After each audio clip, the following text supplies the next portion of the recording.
and mountain, river and plain, through wind and storm, rides Ann of the Airlanes.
While Jack Baker and Ann Burton are known to be safe for the moment, aboard the airliner, things are happening in Springfield where co-pilot Pete, hostess Kay Thompson, and Bobby Baker, brother of Jack, believe they have hit upon the solution of the mysterious disappearance of a radio room that Bobby chanced to stumble into while visiting the Tyler Sanitarium.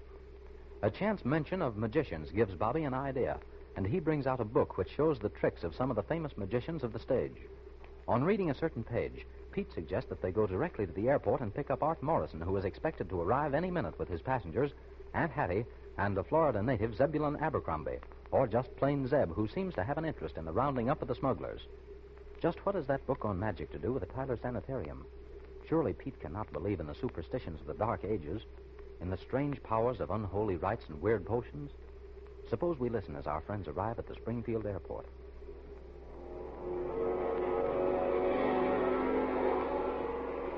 Gee, that was a good takeoff. But I wonder if that pilot could have done that good if he had to face a hurricane like Jack did on that little island. You think so, Kay? Well, I don't know, Bobby. Herb's a pretty good pilot.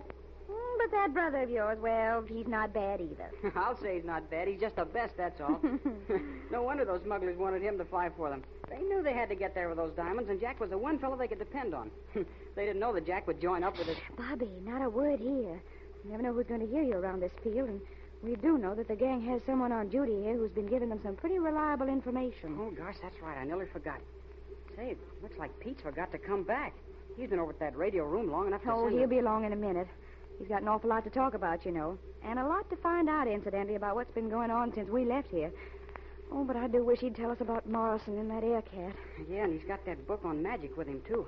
I just hope he doesn't lay it down somewhere and forget it. Oh, don't you worry about that, Bobby. He's hanging on to that book so we can show Art Morrison how we were fooled that first time we looked for the radio room in the Tyler Sanitarium. Gosh, I wish Mr. Morrison and Aunt Hattie would show up pretty soon. I want to get over and see if I'm right about that. Oh, Pete's coming over here now. When are they getting in, Pete? We ought to be hearing their motors any minute now, Bobby. There goes the light now. And that's an Aircat motor, too. There's his light, see? Oh, he seems to be bringing it in pretty fast, doesn't he, Pete? Well, it looks fast from here, all right, but that's just about right for an Aircat. Oh? We came in like that, only you probably didn't notice it. Morrison can handle a ship okay. I found that out. Pete, do you honestly think that he's a government radio man? Bobby, remember what I told you. Oh, gee, that's right. Gosh, you just can't trust anybody anymore.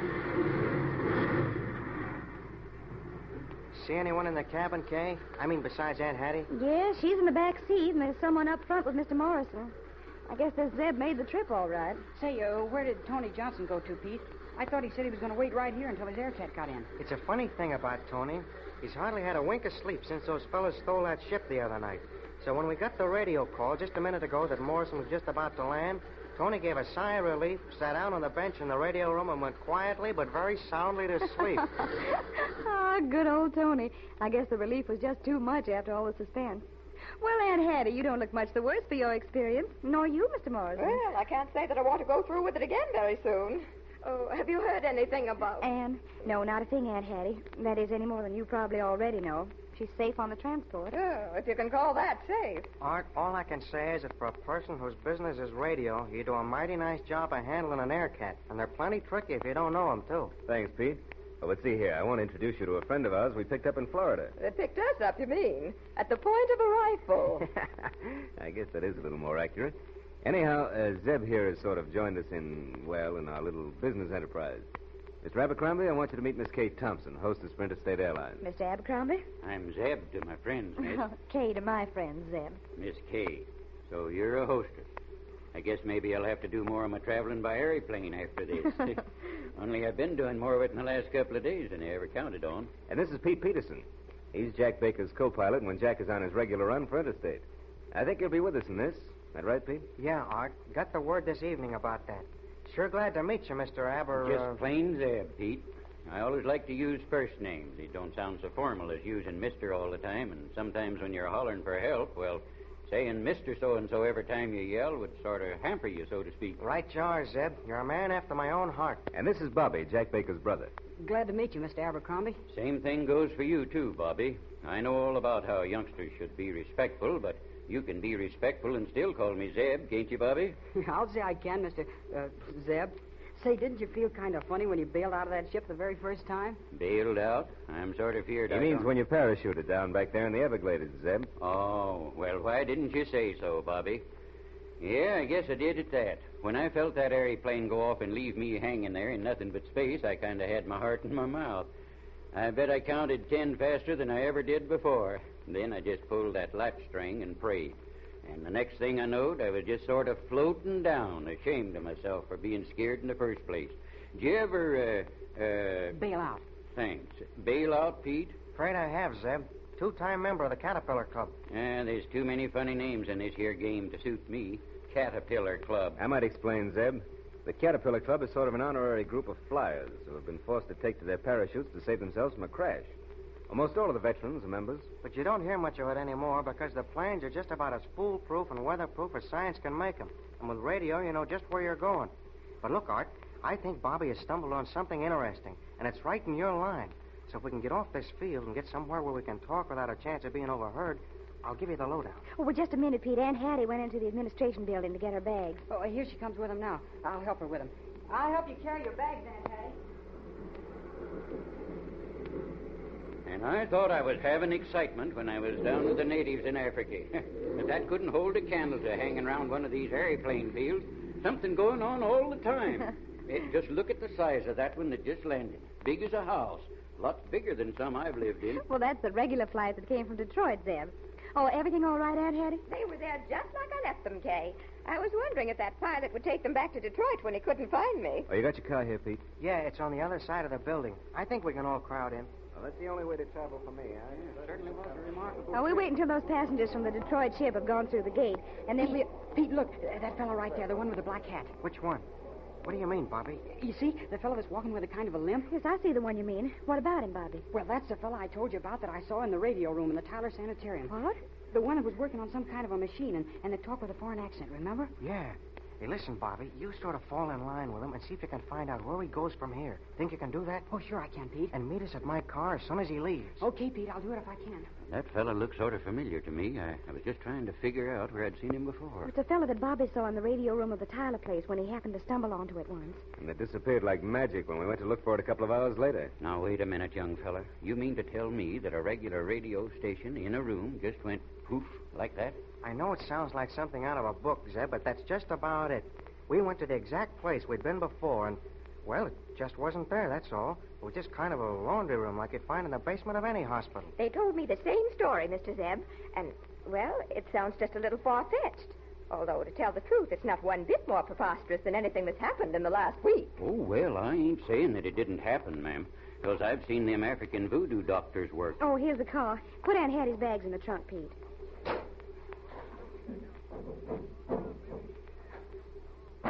There you are. If I can just find this key. Oh, here it is. You getting back, Aunt Hattie. You and I'll drop out at my house. You must be worn out completely. Oh, I certainly am, Kay. But if I thought I'd hear anything from Ann, I'd be willing She's all right. You can bet on that. As long as Jack is around, she'll be okay. But look, Art, here's what I was going to tell you about that room. While we was talking about it a while ago, Bobby got an idea and dug up a book on magic. You know, one of these exposés of some of the tricks by famous magicians. But there's one in there that, well, it seems to fit the case. Magicians?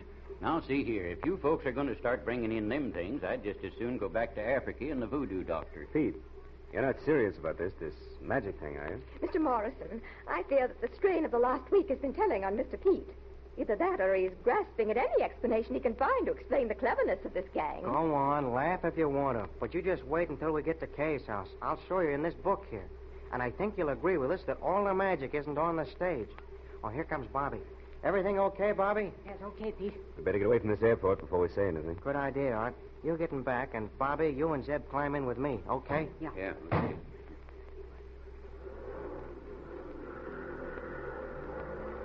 Well, was it the same fellow, Bobby? Yeah, sure was. And he was met right outside the depot by a big car. I tried to get the license number, but it was too dark, and they didn't have any taillights showing on the plate. Was it Doc Tyler's car? I don't think so, Pete. At least not the one he usually uses. Well, anyway, this foreign fella said something to the driver. I couldn't see who he was either.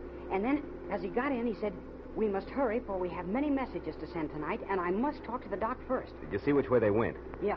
They headed right out on the street that takes you up to the Tyler Hospital. Fine. We'll stop at Kay's house so you and Zeb can take a look at this book, Art. And then we'll head out that way ourselves and see if Bobby's as good a detective as I think he is. Well, I know he is. And I know he's right about that magic trick business. Because I just remembered where I seen that foreigner that walks with a limp.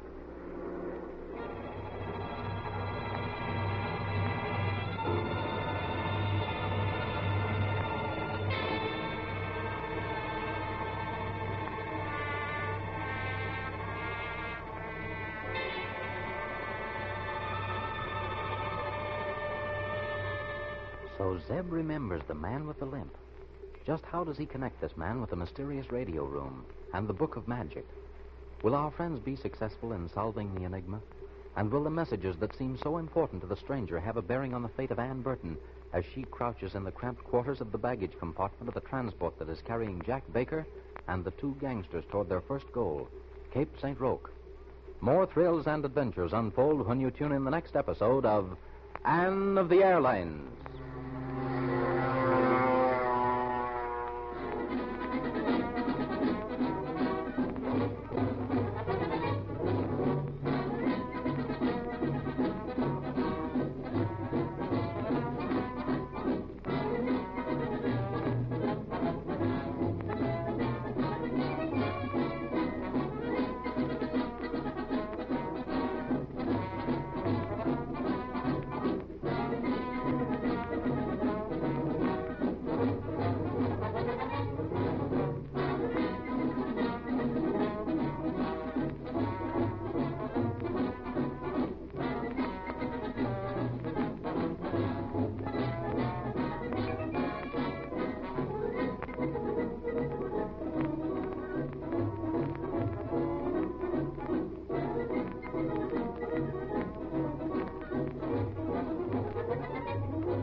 Valley and mountain, river and plain, through wind and storm, Rides Ann of the Airlines.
As Jack Baker pilots the transport ship over the Atlantic Ocean with Ann Burton stowed away in the baggage compartment, his friends back in Springfield are attempting the unraveling of the mystery of the disappearing radio room that apparently comes and goes at the command of the Doc, head of the diamond smuggling ring. Jack's brother Bobby has a clue to the mystery, and co-pilot Pete, with the assistance of Art Morrison and the newly found ally Zeb Abercrombie, leave the airport to once more visit the hospital. Can it be that the link between the diamond mines and the hometown of Springfield is growing closer? Perhaps Bobby's clue of the Book of Magic will end in the roundup of the smugglers, sooner than any of us expect. We shall see. Gee, Zeb, you've been all over the world trying to find these smugglers, haven't you? Well, not all over the world, Sonny, but just about. But this fella that limps, Zeb, you say you've seen him around before, huh? Yes, Pete, and I'm not one to forget a person, not anybody mixed up with them fellers. First time I remember the fellow was down in Cape Town. Me and George was just buying our supplies to outfit the safari, and he showed up, sort of asking questions about the Kimberly. He was sort of disappointed like when he found that we wasn't going that way. Did you ever see this foreign chap in Africa after the Doc's gang cleaned you out in your mines? Yep, I sure did, Art. You see, I made my way back to Leonda. That's on the west coast, and by river it was lots closer than Cape Town. And by jiggity, there he was, all spruced up like he'd hit a fortune someplace. I never thought no more about him being connected with this gang, though, until Bobby seen him just a little while ago. Could be that it was just a coincidence, couldn't it? Well, it would have to be a mighty far-drawn coincidence, Pete. Yeah, I'll say it would after seeing him every place the smugglers are. That's just what I'm thinking, and I reckon we ain't so far off their trail right now. Now, fellas, look here. Suppose that we do run into something up there at the sanitarium tonight. Not that we will, but suppose that we do. What are we going to do about it? Just send for the police or what? Well, let's dig up the real evidence, Pete, and then you just leave the rest to me. Mr. Morrison, aren't you really working for the United States Secret Service? Sorry, Bobby. Well, it's sort of a professional secret. But anyway, even a radio inspector would be interested in this case, if only from the unlicensed radio station angle. Yeah, I guess that's right, but... Oh, well. Now, just how are we going to get into that sanitarium without anyone seeing us? I've got a sort of a hunch that Doc Tyler won't be exactly delighted to see us again. That's right, Pete. And he knows me, too. Now, if we just thought and had Aunt Hattie come along with us. I don't happen to know the gent, do I, boys? Say, of course, that's it, Zeb. You don't know him. That is, unless you might have met him in Africa. No, I don't reckon I ever seen this Doc. And I don't think he's ever seen me. Yes, Zeb. Now, that'd get you in. But how about the rest of us? Well, now, look. At this time of night, there's usually very little going on in the corridors. That is, except around the floor supervisor's desk. So by keeping close to doors and ducking in if anyone comes in sight, we can all get to the stairs that lead down to the laundry room and into the basement. Oh, do you know anyone that's a patient there right now, Pete? Oh, sure. Jerry Duffy, one of our weathermen at the airport. He's up there. Had a broken leg. But I don't see how that'd get Zeb in. It's after visiting hours. All right, Zeb goes up to the door. When the nurse answers, he tells her that he was to call for a report form that he was showing your friend Jerry when he called on him this afternoon. Then it's up to him to find his way to the back of the hospital, open a window on the ground floor where we can get to it and get in, and where we can get out quickly, too. Sure, Art, sure, but just how am I going to know what window to open so you can make it? Well, you just open or even unlatch anyone that looks okay. It's up to us to be able to get in. Mr. Morrison, I kind of hate to butt into your plans, but look, why can't Zeb just go to the ambulance entrance? That's in the back, you know, and you never meet anyone until you get on the elevator and go up that one floor. Bobby, you're all right. That's exactly the thing. Do you think you can carry out your part of it, Zeb? I reckon I can. Anyhow, I'll give the best try at it you ever seen. Maybe we'd better park this buggy around here. Won't look right for Zeb to be coming up here in my car. Too many around here know it. Well, this is just as good a place as any. Now, Zeb, you're sure you've got your part of it? Yep. I reckon I can go through with it. And I'll find the ambulance door just as quick as I can. I'll see you boys in a few minutes. Gee, I'll bet you can hear my heart pounding clear over there, can't you, Pete? It's not pounding anything like it will if Doc Tyler catches us in that sanitarium of his after the way he told us to get out and stay out. Well, it's going to be up to us not to get caught in there. How long has Zeb been gone now, Art? Oh, not over 10 minutes. Probably had to do a little arguing with the night nurse to get in. Might be that she wanted to take him up to the friend's room. I'm hoping for the best. So am I. But look, Art, about this magic trick that Bobby seems to think that they're using up there to shield the radio room. I can't quite figure out why they'd go to the trouble of using something as complicated as all that. If that is their idea. When all they'd have to do to hide the radio room is to put in a couple of false walls. Or if they got in a sub-basement, like this is, just dig out a little more and put in a couple of secret doors. Yeah, it does look a little funny, doesn't it? Yeah, but when you stop to think of it, it's not such a bad idea at that. But this room is not being used for a radio room alone, as I get it, but for kind of a workshop as well, and probably one that requires plenty of ventilation. And that means that if they tried to conceal it effectively, they would be forced to make it so obvious. Well, to one who has searched homes, those secret panels and false walls are almost self-revealing. But masquerading it as a laundry room, the setup is perfect. For the laundry room is one that requires ventilation. So through a simple twist of the wrist and a few magic words, it's transformed into their workshop, safe from the prying eyes of the federal authorities. Yeah, a twist of the wrist and a couple of $1,000 worth of equipment. Well, we won't have long to wait to find out. Hey, there's your friend Shadow on the glass on that door. Come on. Maybe we'll run right into Doc Tyler and... Don't worry about that, Bobby. But listen, both of you. If a nurse should see you, just be trying to find your way out of the hospital, understand? I get it. Here we are. Come in, fellas, quick. Ain't a soul in sight. Left them all on the first floor up front. Our furrin friend with the limp is in there holding a powwow with Dr. Tyler. There, I told you. That proves that Doc Tyler's the head Wait a minute, Pete. It don't prove nothing, at least not in my book. They was sort of arguing about the salary this furriner, Tyler called him Hans, gets for tending the boilers here in the hospital. Tending boilers? But he wasn't tending boilers when I saw him. He was working in that room, the one with the radio. And he had some sort of a small machine. Well, all I can say is that Tyler ain't knowing anything about what this Hans feller does in his spare time, or else he was putting on a pretty good act for whatever nurses that might be eavesdropping. Which puts Taylor right back where he was before. Now, let's get down those steps and see about this room. They're right over this way, aren't they, Bobby? Yeah, that's right. You don't suppose somebody will see us? Not much chance. Not down here. Unless an ambulance comes in. I hated to have to keep you fellers waiting like I did. Here, these are the steps down. Yeah, take it slow. That light at the bottom is pretty dim. But you're all right when my eyes get used to this. Think we need this little flashlight? We might need it later, Pete. Don't use it now. It might give us away. There's the door. And there doesn't seem to be any light coming from under it. Might be somebody in there anyway. Never can tell about these crooks. Well, we'll just have to take a chance. Now, look, Zeb, you stand right here at the door and listen for anyone coming down those steps. Open it up, Pete. Whew. Dark as a stack of black cats. Shall we go right in? Might as well. Come on, Bobby. Here's your chance to prove your idea. Hey, if I hear anybody on them steps, do I come in? No. I think that's the thing, Zeb. Wait a minute. Where's that flashlight, Pete? Here, Doc. Yeah. It's the laundry room, all right. Nothing but tubs, mangles. Pete, over on that wall. That's it.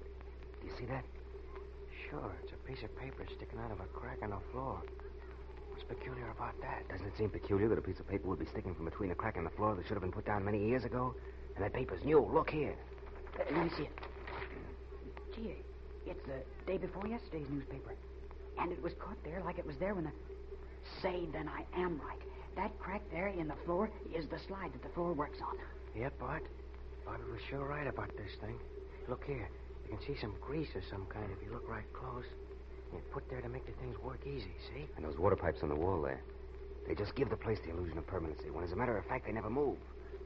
Yeah, but what about one of these rooms is when it's shoved back under the ground? How do you get out? I'm afraid you don't. That's the object.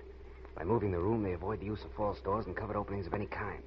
Just leaves no outside trace. Yeah, but how do they make it move? They couldn't have assistants like they do on the stage. I suppose they use motors and push buttons or even counterweights.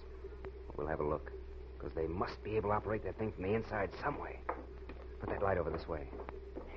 Somebody's coming down them steps. I closed the door easy like and... Gosh, I'm getting dizzy or something. This floor is moving right... Hey, do you fellas feel that? Not so loud, Zeb. It's all right. The floor is moving. That's the secret of the room. Whoever's coming is making it move. Whoever it is will find us in here. We gotta get out. They won't see us, Pete.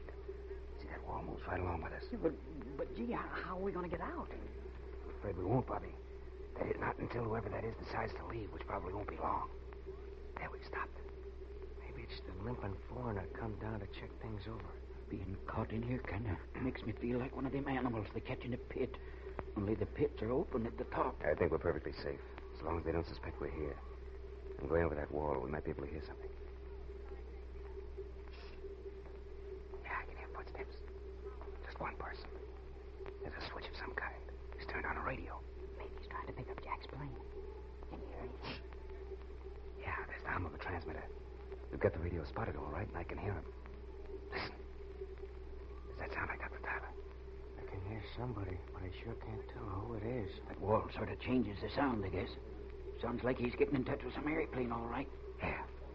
Listen. TS calling VM. He's calling the transport, all right. And there's the answer. It's Vic answering. VM answering TS. There. He's asking him something. What is your position, VM? Shh. There's the answer again. I wish it was louder. Near north coast of South America. Being forced to land first possible place. Something coming out from the baggage compartment. Oh, unable to open inner door. Signed VM. Didn't you hear what he said was coming from the baggage compartment? Ann is hidden in there, Pete. No, I didn't get it, Bobby. Maybe he said noise. Nope, I heard it. He didn't say noise was coming from there. What he said was, smoke's coming from the baggage compartment. Smoke. And from the baggage compartment in which Ann Burton has hidden herself. Will Jack be able to find land soon enough to release her from what may be certain death? Or will a long plume of trailing smoke mark the end of the interstate transport and its 4 passengers? We know that you'll be tense with excitement and suspense until you hear the next thrilling episode of Ann of the Airlines.